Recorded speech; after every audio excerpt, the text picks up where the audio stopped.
There it is, ladies and gentlemen. The long-awaited, highly anticipated. The guy's back, and he's going to bring some numbers with him. Right, Stan? I was just teasing. It was a little joke we got running going. But there's goalkeepers, and then you got the whale, and then you got virtuoso goalkeeping. And that's Stan Anderson, ladies and gentlemen. You are a good man, Wales. I need more whales in my life. Boom. Well, I tell you, you got to find a diamond in the rough with the hundreds and hundreds of kids you got going up to in the Wisconsin area for the Camp Shutout. Yes, sir. 670 of them. Give her plus one or two. Oh, unbelievable. Youth Academy, 170. Advanced Academy, 500. 500 plus 170 is 670. Unreal. Our friends in the goalkeeping business are going to salute you, friend. Way to go. I appreciate that. Yeah.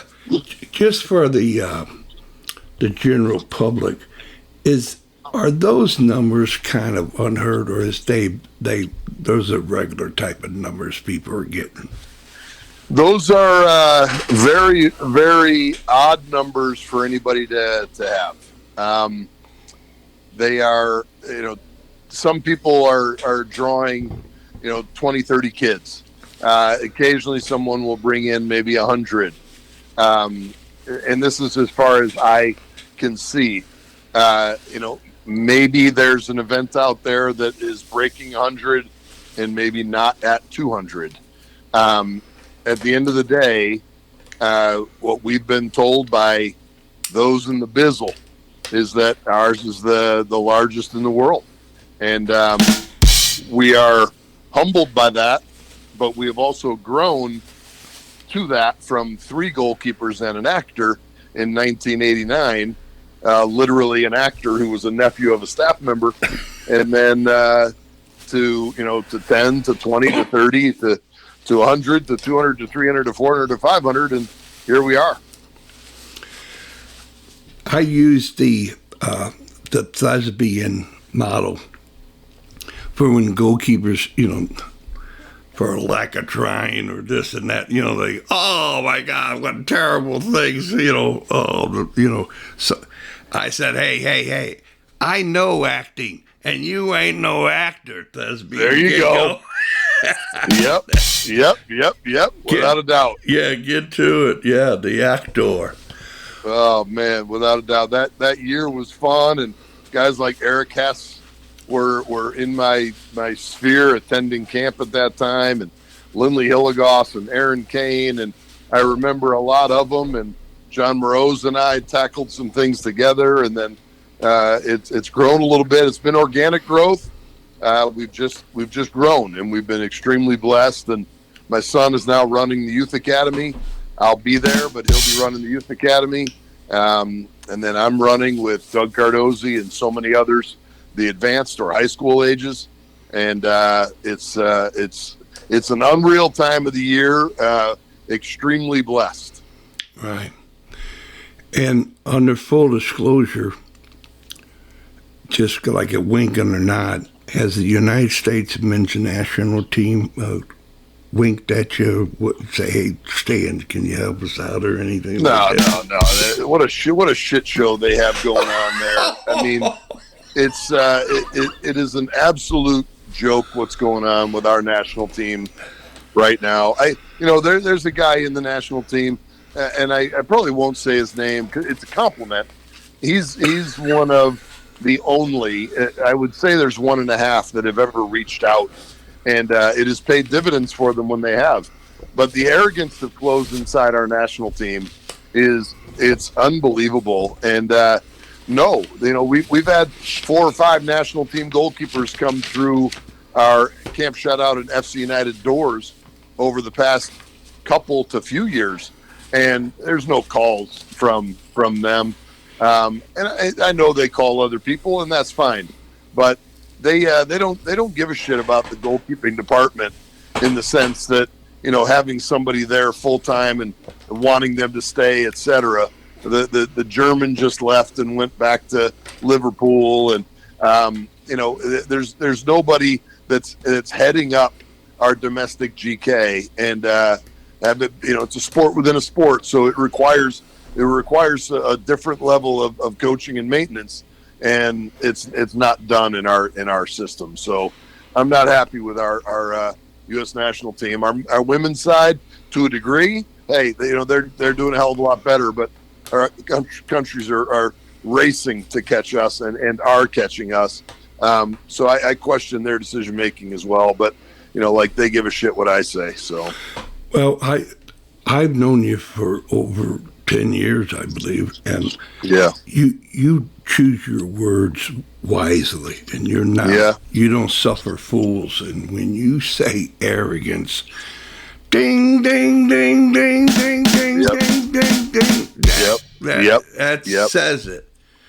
And if you don't know the definition of arrogance, wow, I feel for you, bro. Yeah. But it's a scenario where, you know, we go from the Keller, the Friedel, and we can even go back to Vanoli and Miola in the 80s, 90s. You know, better times, if you will. Tim certainly doing a great job. Brad doing a good to almost great job. Guzan, not enough times that he put on the U.S. kit. And now here we are with, you know, kind of an unknown in Stefan, a completely unknown in Freeze, a up and down Turner. Sean Johnson seems to be out of the mix. Ethan Horvath not called in anymore. No bones being thrown to Brady. Yes, Gaga's been hurt. You know, we could go on and on about even others. Roman Celentano should be in the mix as far as discovery. These type of guys, and I don't know, you know, where it would go with any of them. But what I do know is there's a couple that I've coached, and one of them's a Croatian national team member. Another one's a U.S. national team member, and I got full belief in them. In fact, I believe that they may be representing our full team at some point in the not the distant future. They're 17, 18 years old, so they're young. But at the end of the day, I have full belief in them, and they're getting their shit done in their respective national teams, and I'm stoked for them. And that's where my eyes are. Right on. And peel back that onion for all of us. We Stan, why is it? How is it that worldwide goalkeeper, goal player, yep, you become something at 40? Yeah, I don't know. You know, we were, I think, providing teams across the world with top goalkeeping. I mean, Keller played on 4 continents. Obviously, Friedel had a great career. John Bush had a great domestic career, and we could go on with so many. And now we're in a different time and place. I don't really know why that is. I do know that, at least from our national team side, we're not giving it the attention that it deserves. They're not contacting the people that they should be contacting as far as finding out. One guy is. He knows who he is, and he and I talk somewhat regularly, and he has power within the national team, and that's fantastic, and I appreciate him. But that's it.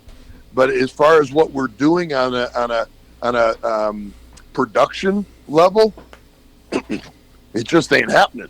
It just ain't happening. And I don't know why that is.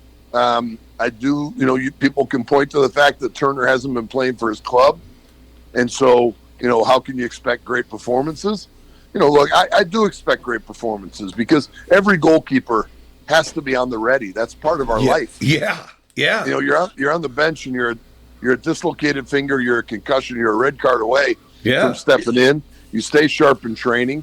you're playing in small-sided games. Yes, you'd love to be playing, but not every goalkeeper in the world is playing all these minutes. And No. yeah, yes, I mean, Martinez is a fantastic goalkeeper, and we could go on with Ederson, and we could go on with Alisson, we could go on with Neuer, we could go on and on with all the current goalkeepers and the Keylor Navas's and what he's done in the game and blah, blah, blah, blah, blah.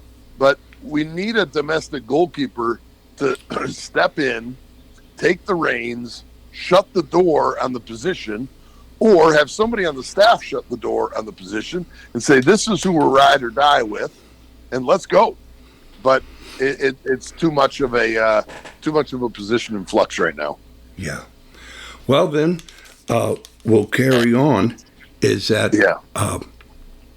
so you know that I know that you know you're in Murfreesboro. I can't even pronounce it. Murfreesboro. It's a handful. It's a mouthful. Murfreesboro, Tennessee. Oh man. Yes, sir. Yeah. Wow. Yes, sir. When you MLS Next Cup, which is MLS Next Showcase and MLS Next Playoffs. Wow. Well, what about a pitch there? I mean, is it a full-fledged stadium, or is it out in a big field with all kinds of soccer fields and benches and the latter, and it's been tough, man. If you check the blogs and social media and different things, you find out that they've really, really struggled with this event. I don't know how much is in MLS Next hands, but the weather has been really intermittent. It's been filled with lightning. It's been start and stop, start and stop, start and stop. Games have been moved. Times have been moved. Games have been shortened, canceled. Showcase games canceled for playoff games. We could go on. And people, some have spent a ton of money. MLS teams have spent a ton of money to get their teams down here. And, it's a tough thing when you show up and only get 2 games in 5 days, which health-wise is probably what you should play. But some of those games have been cut down literally to 50/60 minutes. And so it's been really, really hard because there is, not a better collection of college coaches for any of these players. So they want to show their ability and see if anybody catches their eye or if they catch anyone else's eye. And, it's tough when you don't get to play football to do that, and it's been hard down here. It really has. And this is the second year in a row. So last year it was just stalled heat and it was like 95 to 105. This year the temperature is okay. It's hot. It's Tennessee, but the weather has really been, here we are the 18th and the 15th, the 16th, and the 17th have just been really, really bad. Back in the day, I guess around 10 years ago or more, I saw indoors in a dome. Real Madrid in Inter Milan. And it was, I loved it. And what are your feelings when you talk to folks about having indoor facility, domes to play soccer? Yeah, I think it's great. I truly do. I think it's fantastic. And our best availability is in Grand Park in Indiana. And that structure, it's not a bubble. That structure is 3 full-size fields, but that's not enough to hold a national showcase. But the guarantee of having the games, I think it's fantastic, because you would think Tennessee in June would be okay, but the fields were, it was deluge. There was so much rain that came down that the grass fields were unplayable. Yeah. And on top of all this, starting today, our youth players come into town. I leave to go to California, but our club youth players come into town to play the next 4 days. So, it's just it's tough because the grass fields in particular are obviously beat up, and the turf fields are the turf fields. So, it's a tough scenario. I give MLS Next a little bit of a leash because the weather was bad, but a lot of people had other things to say about MLS Next, and I just haven't experienced that myself. But I respect what other people have felt as well. Wow. And so it goes with the ideal is playing in outdoor. I guess you would only have futsal, but it would be like a big rodeo tent. Yeah.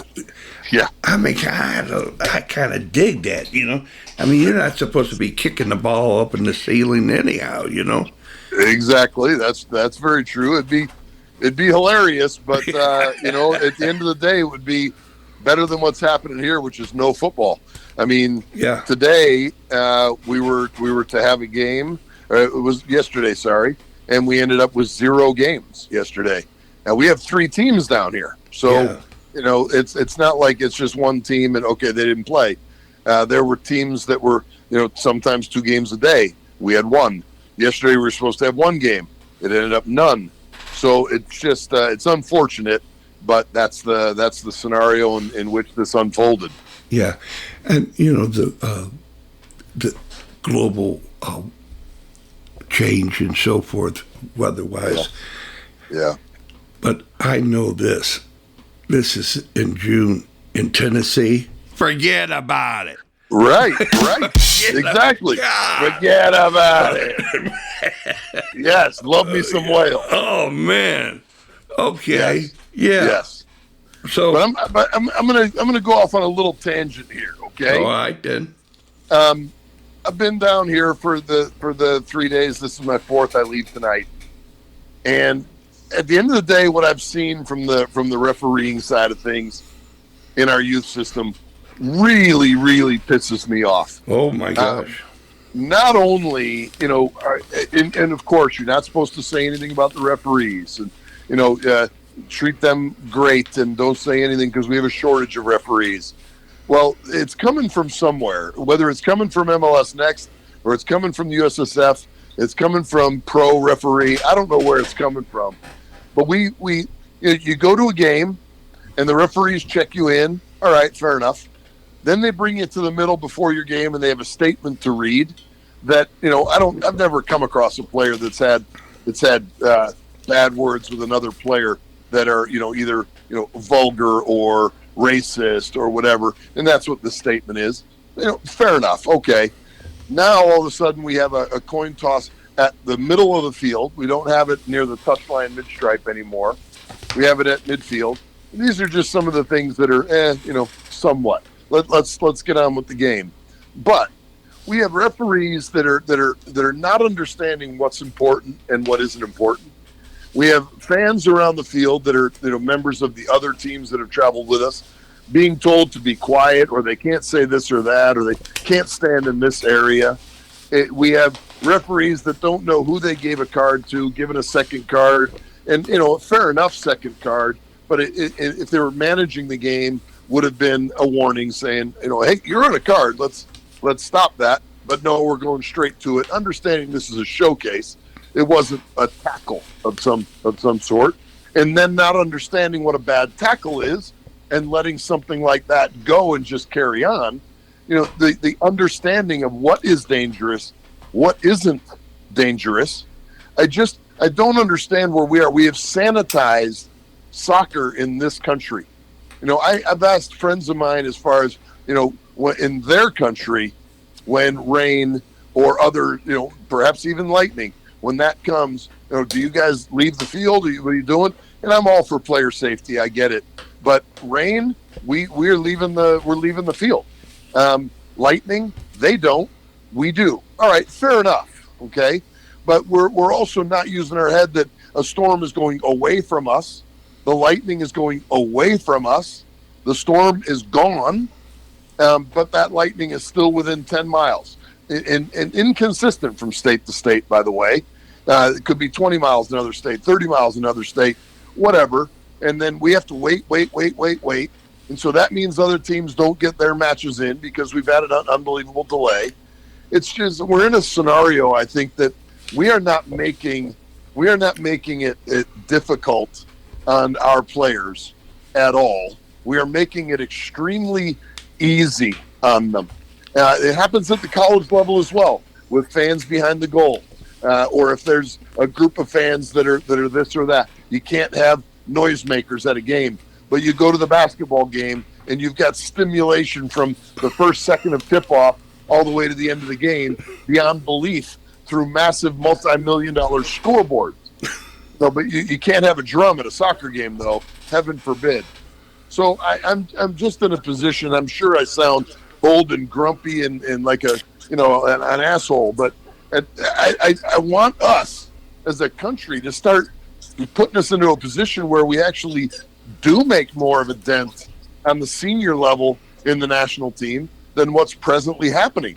We're doing okay at 15, 16, 17, 18, but we're not doing okay once we get into our senior level. And that's got to be something that we've put more focus in, where we have guys that are, able to go to Honduras and not, worry about a bag of urine thrown at them, or fans that are 5 feet off the pitch, or, whatever, and play on and understand that this is hard. This game is not just easy. It's not like showing up at a showcase where they'll make everything a nice bubble for you. I'm a little upset, Wales. I'm a little upset. Yeah. For 50 years, same old MO. Oh, we're good at 14, 17, but then we lose it. Yeah. Come on, man. Yeah. And I'm of the belief. I'm pissed off at the Pulisic's and Musas and the Anthony and Reyna and whoever else that has made the roster but has chosen not to go in at the Gold Cup. I firmly believe that they know how important they are, so they're taking some time off. And it's disrespectful to the fans in America with us hosting a World Cup, thinking that we're going to put our best team forward. Pochettino's been in the job for 6 months, 8 months. And, here we are with a ragtag group in our previous event, friendlies, a ragtag group in this Gold Cup. And not only that, this game is going to be the tomorrow night, and we've got our GA playing at the same time. We've got, fortunately, our MLS Next will be done, so hopefully they'll watch the older boys. The younger boys will not be done. We have MLS Calendar going at the same time. We've got the Club World Cup going at the same time. I don't know that we have a country full of people playing soccer. We have a country full also of people that don't watch soccer, and it is a problem for our development. Yes. I mean, you have the recipe for disaster with that type of stuff. I sound grumpy. I'm pissed off about this. I'm pissed off about the weather at MLS Next. I'm pissed off with the first topic that we covered. Not pissed off at the camp shutout numbers. I'm extremely grateful and humbled. But I want so much more for us in this nation, soccer-wise. And I don't know that even our federation, I don't know if they're fully committed to it. No. Matt Crocker, he spends a ton of his time in England, yet all our coaches need to live within proximity of our sporting center. And that was Chicago, and now it's Atlanta. I'd expect Matt Crocker to be here as the leader of this federation. But that doesn't happen. Stan, we know enough, and we know enough. And everybody that we call friends and admire all say the same stuff and have been. And you talk about a money grab. I don't even have pockets anymore. I don't, I forget about it, Right. Yeah. Money grabbing. You ain't getting nothing from me. I don't have no pockets. Right. Yeah. Right. But you can't. You don't have to go home, but you can't stay here if you want to talk about soccer. Get going. Exactly. Get going. Man. Exactly. Man, I am hopeful for things to improve. I'm pleased about Emma Hayes, and it seems like the direction that she has with our full team on the women's side. But I know they're being rapidly caught up to by the likes of Spain and Germany, among others. And on the men's side, I remember '02. You know, I remember how we did in '90. We fought like hell against Italy in Italy in front of 90,000 people, and lost 1-0, and still pinged one off the goalkeeper's ass and almost leveled the game at 1-1 in Italy. You know, I long for that hunger and that fight again.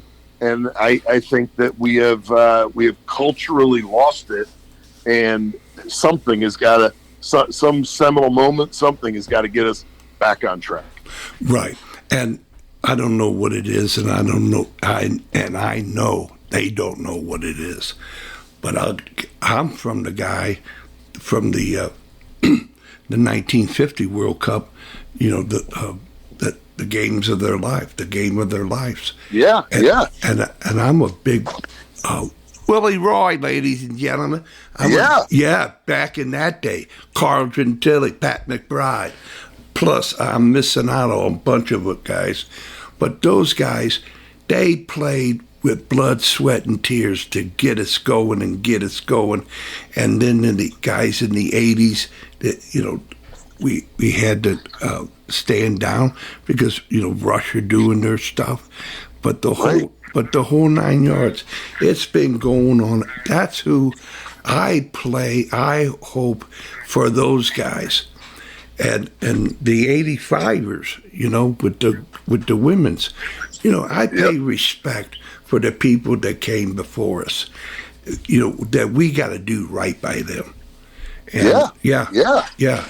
And I tell you, I know, and we'll pass it on, but I know this. You come from soccer right there, red, white, and blue, all day, every day. Yeah. Yeah. And guys like you and St. Louis and other places, we have to rise up to say, hey, that's enough is enough with all this cronyism and stuff, you know. Throw out the show business. We want the old school.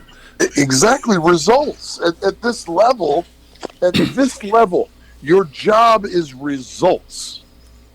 Results. It is not to create a team and have this unbelievable tactical acumen spent hours and days and weeks upon it. Your job is to win games and win events at the national team level. They go back to their club for that. They come together. It's a collection. It's an all-star team. Basically, that's what it is. Yep. And your job is to get results with what you have. And we're not doing it. We're not doing it. And I like the stance that Pochettino took with Pulisic. You know, they hired me to be the head coach, not the mannequin. Damn straight. You know, damn straight.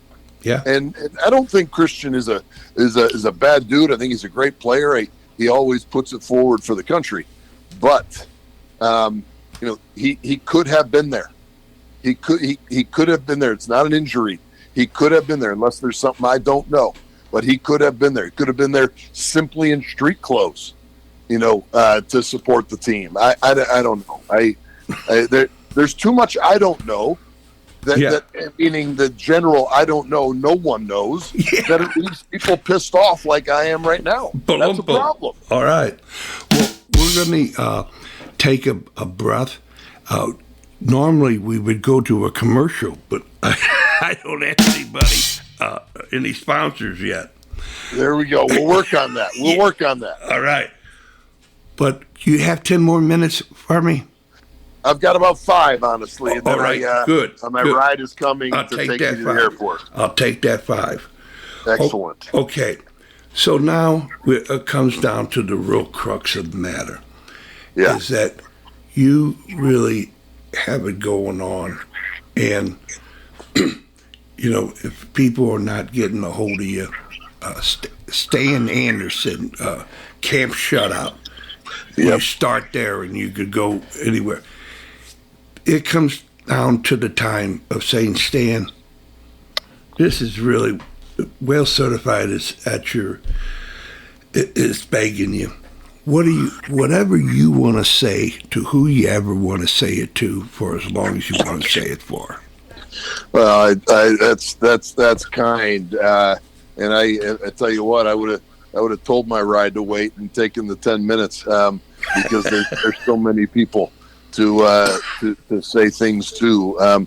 But certainly my wife and family, our program Camp Shutout doesn't exist with them. Their support, their input, their work, their effort in it. They're not just bystanders around it, etc. And then my Camp Shutout influence group. That's Dougie Cardozi, Joe Zimka, Caitlin Kelly, Jameson Yoder, Tony, my son. I could go on with people, Chris Dadian, John Clark, Eric Weiberg, just on and on. They got people that help us so much on that group. My niece, who is instrumental in helping people travel in and out of camp. My club that gives me the platform to teach some of the better goalkeepers in the country. That is lovely. The people I coach with here, that are awesome. And the belief that goalkeepers give us, and we don't mind if they give belief anywhere. It doesn't have to be us. Go get coached. Go get trained. Go get work in. The ones that do believe in us, we are eternally grateful and do anything we can for them. So at the end of the day, I'm thankful that they give me an opportunity to do what I love to do, which means I haven't worked for the past 30 years, because I'd be doing this anyway. So extremely thankful. I'd miss coaches in my life like Rick Kilps and Gerardo Pignani and Larry Sunderland, who I coached with, and I could go on with a ton of those guys that I worked for or alongside. So many of them. John Dolinsky, when I was a pro in Dayton. These guys they're stakeholders in my career, and I will forever be grateful to all of them. So I know I've missed saying a dozen people, but I hope they forgive me. So. Yes, absolutely. Please. And for people who want to get around Camp Shutout for next season, is this a good time right now to put your deposit up?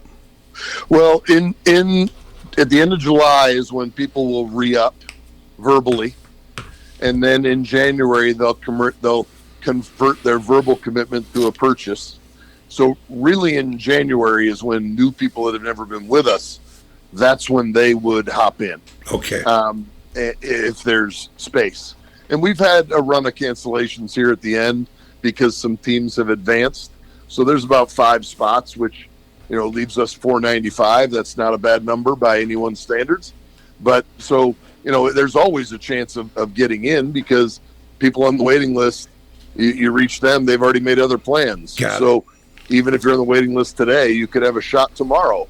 So, yes, the 2 windows would be paying attention on the final day of camp, and then in January, early January, because we sell out in about a 2-week window in early January. Right on. Okay, man. Give your warm regards to your family. And appreciate that. Yeah, and tell them all. They are well-certified Hall of Famers. Fantastic. Yeah, man, you got an Anderson room, baby. Exactly. Love that. Love me some whales. Right. Love me some whales. Keep kicking ass. Keep this show going. Let's get some sponsors rolling. Yeah. You're a legend, my friend. All right, then. Cheerio, bro. See you. Bye.